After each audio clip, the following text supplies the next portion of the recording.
আমার প্রিয় ছাত্রছাত্রীবৃন্দ, ক্যালকাটা ইউনিভার্সিটির বিএ ফিফথ সেমিস্টারে যাদের মাইনরে বেঙ্গলি আছে তাদের আজকে এমএন ফ্রি সাজেশানটা আমি দিচ্ছি। এমএন ফোরটা রেডি আছে, ওটা আমি নেক্সট ভিডিওতে তোমাদের দিয়ে দেবো। আজকে এটা বলে দিচ্ছি, তোমরা দেখে নাও। আমি সবগুলো বলে আর সময় বাড়াচ্ছি না, সেই মতো প্রস্তুতি নিতে লাগো। ফেব্রুয়ারির 2 তারিখে হয়তো এই এক্সামটা আছে তোমাদের। 2 তারিখে হিস্ট্রি মাইনরটা আছে জানি, বেঙ্গলিটা ওই দিন কি ঠিক মনে করতে পারছি না রুটিনটা এক্ষুনি। যাই হোক, তোমরা এখন থেকে প্রস্তুতি নিতে লাগো, আশা রাখি হয়ে যাবে।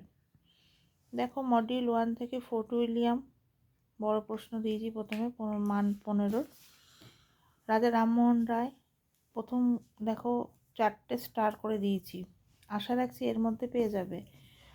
আর 5 নম্বরের রবীন্দ্রনাথ, 6 নম্বর কোনটা ছেড়ে কোনটা বলি, মোটামুটি 7 নম্বরটা বাদ দিলে দিতে পারো।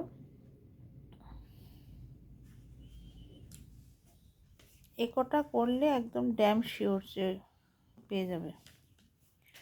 তারপর প্রশ্নমান 5-এর মধ্যে দেখো, ফোর্ট উইলিয়ামটা যদি বড় আসে, শ্রীরামপুর ছোট আসবে। অক্ষয় কুমার দত্ত, প্যারীচাঁদ মিত্র, ঠিক আছে। আলালের ঘরের দুলাল টিকা দিতে পারে, তিনি কেন স্মরণীয় গদ্যশৈলীর বৈশিষ্ট্য। আর বঙ্কিমচন্দ্রটা দেখে রেখো একবার, ওই যে বললাম হাতে রেখেছি। আচ্ছা, তারপর চলে আসো, দেখো প্যারীচাঁদ কালীপ্রসন্ন, ওদিকে যেমন ফোর্ট উইলিয়াম শ্রীরামপুর মিশন অঙ্গাঙ্গিক, এদিকে এরা দুজন। তার প্রমথ চৌধুরী, আর দুটো রয়েছে 7 আর 8 নম্বর, একবার চোখ বুলিয়ে নিও বাবু। হ্যাঁ, মডিউল 2-তে চলে আসছি আমরা। দেখো একদম 3 স্টার করে দিয়েছি।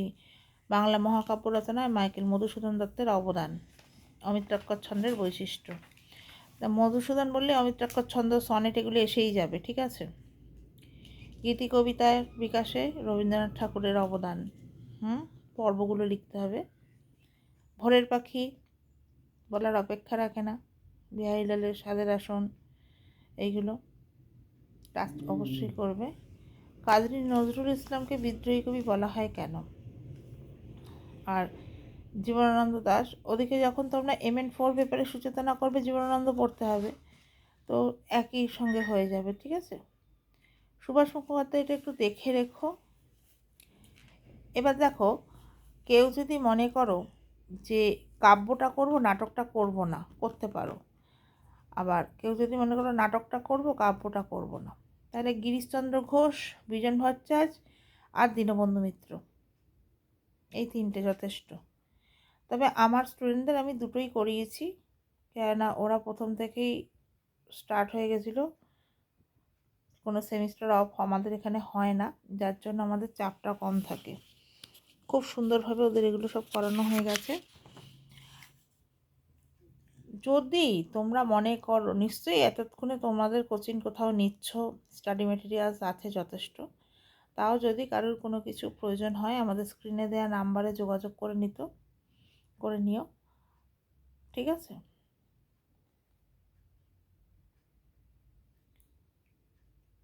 তোমরা যদি লিখতে পারো, অ্যান্সারগুলো কভার করতে পারো, তার জন্য আমাদের কাছে স্টাডি মেটেরিয়ালস রেডি আছে। তোমরা মনে করলে খুব স্বল্প মূল্যে সেগুলোকে নিয়ে নিতে পারো। দেখো প্রশ্নগুলো দেখিয়ে নাও একবার। ঈশ্বরচন্দ্র গুপ্তকে সন্ধিক্ষণের কবি, রঙ্গলাল স্টার দিইনি ততটা। আবার নাটকে দেখো রবীন্দ্রনাথের সাংকেতিক নাটক, ওই বিজন ভট্টাচার্য, ঠিক আছে। মডিউল 3-তে দেখো VVI বঙ্কিমচন্দ্র, ওখানে বলেছিলাম আমাকে দেখে রেখো। এখানে দেখো রবীন্দ্রনাথ ঠাকুর, শরৎচন্দ্র, 1 আর 3 এই দুটো খুব ভালো করে করবে। তারপর তারাশঙ্কর মানিক, এটা 3 বন্দ্যোপাধ্যায় যেটা বলা হয়ে থাকে। উদ্যোগকালে ইউরোপীয় প্রভাব দেখতে পারো। তাছাড়া বঙ্কিম কিন্তু স্টার করা রয়েছে এখানেও। ওই বলবো ঔপন্যাসিক আর উপন্যাসগুলোর নাম, কৃতিত্ব দেখে নাও, ঠিক আছে। পুতুল নাচের ইতিকথা বা পদ্মা নদীর মাঝি দুটোর মধ্যে একটা ধরে নিতে পারো। রায় কমল বা কবিটা নিলে বেটার হবে। আড়ালের ঘরে দুলাল, দেখো প্যারিচাঁদের ওখানে কিন্তু বলা হয়েছিল যে, বুঝতে পারছো, একটা করলেই দুটো তিনটে কভার করতে পারবে। দেখো শরৎচন্দ্র, আমি ওদিকে বললাম যে এই যে 1 আর 3 শরৎচন্দ্র কবি উপন্যাসের মূল্যায়ন করো। আবার দেখো এখানে বুঝে যাচ্ছে, একটা ভালো করে গুছিয়ে করলেই তার মধ্যে থেকে প্রশ্ন পেয়ে যাবে। ঠিক আছে, আর ভিডিওটা বড় করছি না। আবারও বলা রইল, প্রয়োজন মনে করলে যোগাযোগ করে নিও। আমি এটা তোমাদের দিলাম MN3, ঠিক আছে। MN4টা আমি নেক্সট দিন দিয়ে দিচ্ছি। ওকে।